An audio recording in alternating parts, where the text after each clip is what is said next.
So economics is physics and physics is law. Here are 4 laws of economics. Number one is that value of anything is going to be subjective. That the things, phrases like beauty is in the eye of the beholder or one man's trash is another man's gold, these phrases are telling us that different things have different value for different people.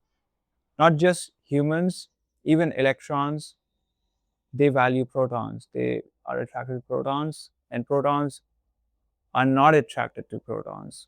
Protons run away from other protons. So the value is subjective not only for humans and animals, but also for atoms. And this is going to be true for all of these 4 laws. That these laws are not just followed by humans, but also followed by inanimate matter. Number two, we have marginal utility, which you might have heard of things like the value of things is diminishing, or too much of a good thing is not a good thing. What this is telling us is that uh, the value of more quantities of the same good goes down over time. As the more um, as the more you have, the value of the last quantity is going to go down. If you have an abundance of water, water is not so important to you anymore. But if you live in a desert, water is really, really, really important.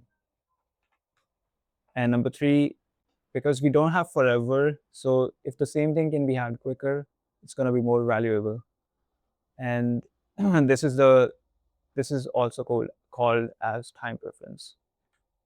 And number four, we have the laws of distribution.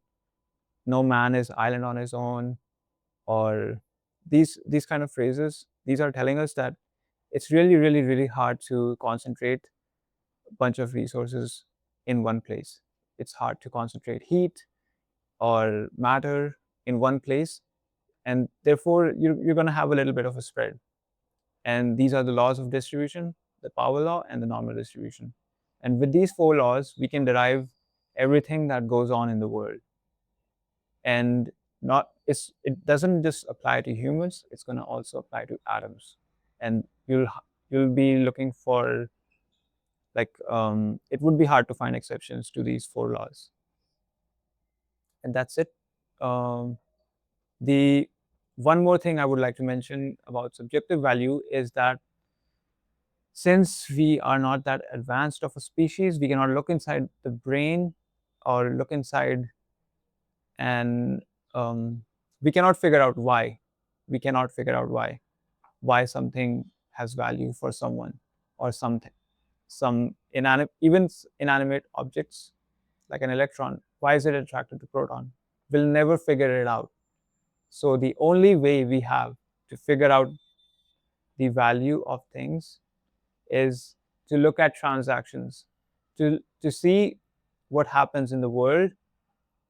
And when a person exchanges 3 oranges for 4 apples, at that time, 3 oranges for me were as valuable as 4 oranges for someone else. And we made that transaction at that time. So when we take into account the history, um, and look at a transaction which is sort of like a fact of nature, then we can make establish an equivalence between apples and oranges, as you can see. Therefore, um, we need to take into account what goes on in the world. We cannot just make up a theory. Okay, that's it. Hope it was helpful. And in the next one, I'm going to talk about how to apply this into our own lives.